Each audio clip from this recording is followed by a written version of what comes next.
Let's see, I believe we're live now. Is that?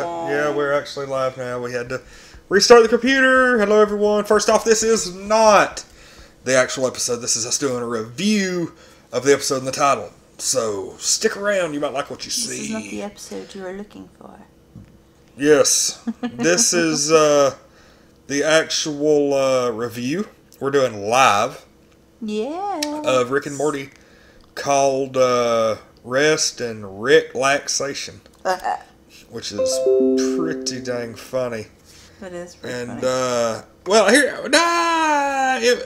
here's the thing. It was one of the most entertaining episodes so far. It was like one of the most entertaining episodes they've put out. But it had nowhere near as many funny parts. Yeah, but it was still really good. Even though it wasn't funny, it was still really, really good. Yeah, and it was probably like one of the darkest episodes they've ever had. Yeah, all the reviews that I read, or I didn't even read, I actually just saw headlines. Yeah. While I was like looking for images and stuff, and yeah, they basically said that this is the darkest episode, and I would be inclined to agree with it. This episode started with, like, at the very beginning, there was a preview going around of, like a 3-minute preview where, Morty's getting ready to talk to Jessica, the girl he's had a crush on forever at school, and about the time he does, Rick comes over, pulls him through a portal and says, hey, this will only take, like, 20 minutes. 20 minutes. And so, like, adventure. Yeah, so, like, 6 days later, they're, like, finishing up, and it's like everything's just gone to crap. Rick, like, completely lost control of the whole mission. Everything was going horrible, but they actually managed to, like, just barely scrape it out and do what they needed to do. And so at the end, after all the ceremonies and everything, they just, like, basically have a breakdown, like a complete freaking breakdown. And I mean, that was really, in my opinion, the funniest part. It was, because it was so freaking true. Yeah. That's why. And I say it every single review that we do, this is by far the realest season. Yeah. And the most emotional and deep season of Rick and Morty so far. And, I mean, granted, this is just season 3, but this is really exploring places. Yeah. This is definitely exploring the characters more in depth. And we barely saw Beth or Summer. They kind of stayed in the background of this one. They did pop up just briefly during a kind of a battle at the house. But they end up finally just agreeing, hey, let's go on vacation. And so they go to, like, this intergalactic health spa. And they're going through all these, weird treatments and everything, but it's making them feel so much better. And this guy basically tells them, hey, you want to come into this chamber where we remove all your toxins? And they were like, yeah, sure. So they go and they sit in it. Next thing you know, there's like this explosion, and they're in like this weird, hellish, like toxic slime universe or whatever. And then come to find out, this is the part of Rick and Morty that is actually, like, their toxic parts, their self-doubt, their negativity, everything. It kind of reminds me of that Star Trek episode. Yes. Where, like, they split.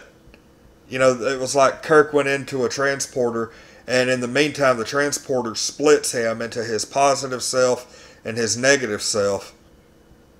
And we actually watched that, didn't we? We did. And that's kind of weird, because this is the exact same thing. Pretty much. And so this thing removes them and puts them into, like, this canister with all the negativity and everything, I guess, that they had used. Yeah. And so, meanwhile, Rick and Morty, like, their actual bodies are, like, extremely happy. Everything's going right for them. But Morty was not really entertaining as, happy-go-lucky, Pep and his step Morty. He, right. Like, about halfway through the episode, I was like, holy crap, he's actually getting on my nerves. Yeah, he was kind of a jackass without his insecurities. Yeah, and so his insecurities and his negativity is actually what really makes him like a decent person, which is kind of weird. I mean, it's neat how they kind of look at it, but the Rick seemed to really do good, but Rick was the one that once they managed to the toxic Rick managed to communicate with regular positive Rick, and they he's like wanting to have them put back together. Well, the toxic Rick ends up misleading him. Obviously, And yeah. they end up in like this huge battle that spans, through the house and everything. They end up like destroying the house. They destroyed the house. It's like, didn't they like partially destroy the house last episode?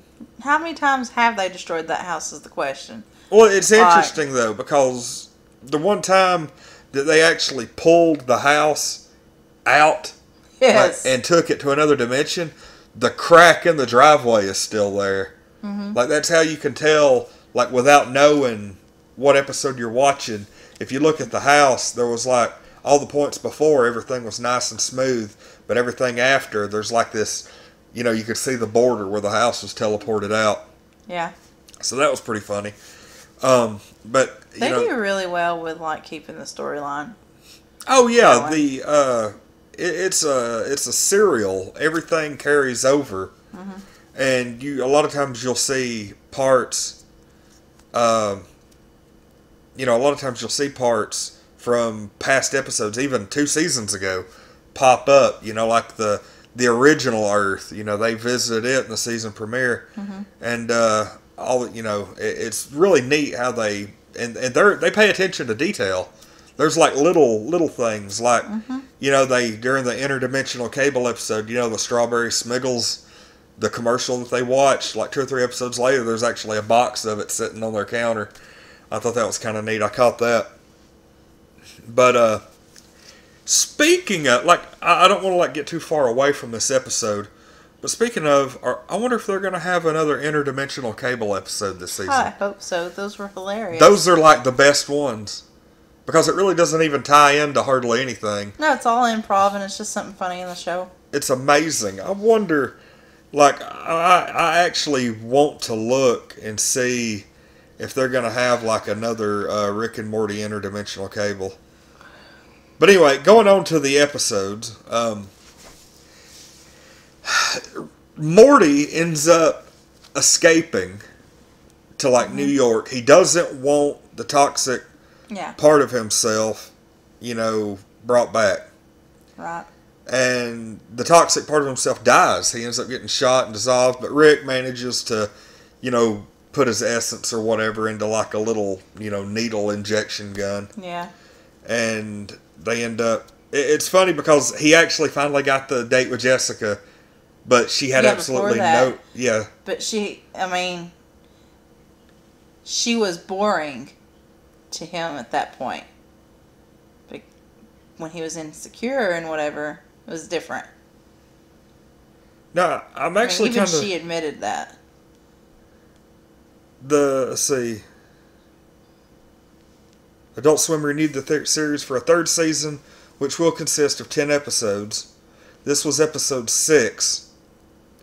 7 and 8, they've announced the names. Next episode is going to be called Ricklaxation Mix Up. And the episode after that is going to be called Morty's Mind Blowers.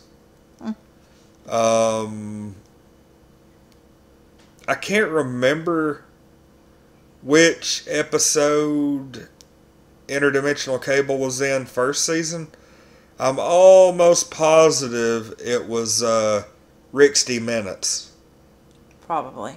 Which was episode 8. It was episode 8 in season 2, Interdimensional Cable 2. And season 3, maybe it won't be called Interdimensional Cable. I don't know. But, I'm very curious because those are some of the best ones. I would really like to see Interdimensional Cable make a comeback. Wouldn't we all? It would be great. Even if it don't, this season has been amazing. It's been really, really good. I'm completely on board with whatever they decide to do. because so far they haven't steered wrong. There has not been a bad episode in this season. Mm-mm. Like, there hasn't even been a mediocre episode. Oh, yeah, there has. Which one? Oh, you didn't like the last one. Mm-mm. What was it? I didn't like the Vindicators. Yeah, and to me, that was one of the funniest freaking ones ever. Yeah. I loved Drunk Rick. Everybody having to basically fight Drunk Rick, and they were like, "You need to quit like acting like it wasn't you." And he was like, "Well, I didn't. I don't remember." And we're basically, fighting passed out Drunk Rick, and it was almost like that was like his negative. Mm-hmm. That was like negative Rick, and they're really exploring that concept quite a bit. Mm-hmm. But anyway, like at the end of this episode, spoiler alert, Rick finally manages to catch him, inject him, and then Morty goes back to his regular self. Mm-hmm. But Jessica actually does tell him that she's happy to have the old Morty back. So she is... Look at there. It does... She would probably want him to have just a little less insecurity, and she'd be okay. He was too secure. Tell me this. How similar is Morty and Jessica to Jerry and Beth? I think that would probably... It might be a thing. I don't know. We can't really say that because we don't know Jessica's character because it's not been developed that well. It hasn't been developed at all, hardly. Yeah. He just basically sees her. I mean, he destroyed an entire world just because he wanted to give her some kind of love potion. Which is, when you look at it that way, is... Well, to be fair, it wasn't his intention to destroy the world. It's not like he set out to do that. That was... I don't even want to go into this, but for lack of a better word, it was like chemical rape. Like he didn't want to just have sex with her. It was more than sex. There's total difference there. It was like the Aladdin parody. Oh, where he's like, I can't make a girl fall in love with you, and he's like, oh, I don't want her to fall in love with me. I just have sex with her. Yeah. That was, he of course Morty, just wanted her to fall in love with him. Of course, that comes with it, but just the fact that he really just he told Rick he just wanted something that would make her like him a little better. That is exactly what he said, actually. And Rick being Rick. Just like, here, leave me the fuck alone, and gave him something. Oh, exactly. Oh, but yeah, everything ends up back to normal. I thought it was kind of funny that they had, the part where they had the tower and they made everything, the entire world become toxic for like 20 minutes. That was crazy. But what was really neat is after... Morty completely blew it with Jessica. He found that other girl in the bar, and so he basically made it work with her, and she ends up getting put into that toxic dimension. And at the end of the episode, she left there the entire time. Yeah, they completely forgot about her. Weeks. 2 weeks, yeah. That was like 3 weeks. It was because remember it said 3 weeks later. Yeah. It showed Morty in New York. So 3 weeks later, and she comes popping out of there, and it's like, holy crap. So that was kind of crazy. That woman seemed like she might have had some issues. Oh, Logan? Hey, Logan. He called me. Logan's over here asleep, but he's getting he's waking. It's almost like he's wanting to play. He is, and that's not cool when he calls me. He has those claws. That hurt really bad. But this episode was really good. It was nowhere on the funny level. It was nowhere near as funny. But at the same time, it was one of the most entertaining episodes. It was really good just because it was so dark. And I'm all about character development. Oh, this was probably one of the most character development episodes in the history of the show. And we actually got to see Jessica develop some. Because, to be honest, they've really not developed Rick and Morty much, but they spent a lot of time developing the peripheral characters like Beth and Summer. You know, Rick and Morty. That's why they weren't really in this episode. Yeah, like Rick and Morty are in this. Rick and Morty. They're in it all the time, but they don't get development, which is kind of weird. But they do, but it's in very small increments. It's not as a whole entire episode developed to just their characters. Yeah, it's like baby steps in development. This was like a leap. This whole season's been a freaking leap in terms of development and exploring what makes everybody tick. So, but yeah, I mean, easily one of the best episodes of the season.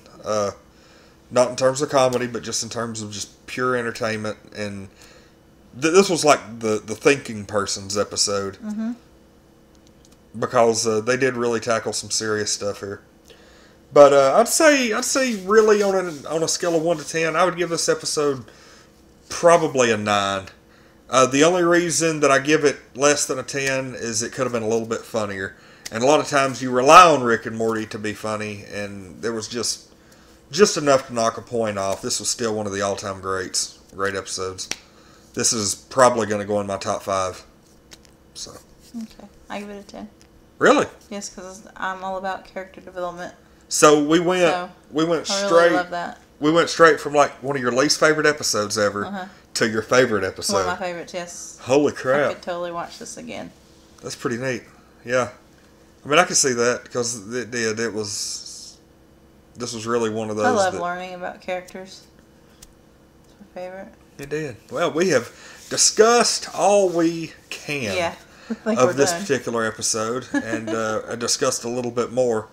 But hey, we managed to keep it under 20 minutes. Look at us. We will be back next week. We'll be. God, I'm off 3 straight weekends. I don't know what I'm going to do with myself. Right. Remember, we will be at Wizard World September 8th through the 10th. And you can go about winning our September Loot Crate between now and September 10th, the last day we're at Wizard World, by hitting that subscribe button. Like the video while you're at it. Hit that thumbs up. Subscribe to the video, or subscribe to our channel. Send us a screenshot at unnentries@gmail.com or at our Facebook page. Instructions scrolling across the top of the screen. And so yeah, do that and send us your t-shirt size, your gender, everything, so we know what kind of stuff to get you. And we're going to draw September 10th. Also, remember, we're going to be giving away a $50 Amazon gift card at Wizard World. So if you're in the Nashville area, September 8th, 9th, and 10th, drop by and see us. And we're going to have several different ways we're going to be giving that away. So anyway, I'm Lonnie. I'm Amber. And we are Untitled Nerd Network, brought to you by Infinity Flux in Hickson, Tennessee. Drop by and see them this week for New Comic Day on Wednesday. And thanks for watching. We'll see everybody this weekend.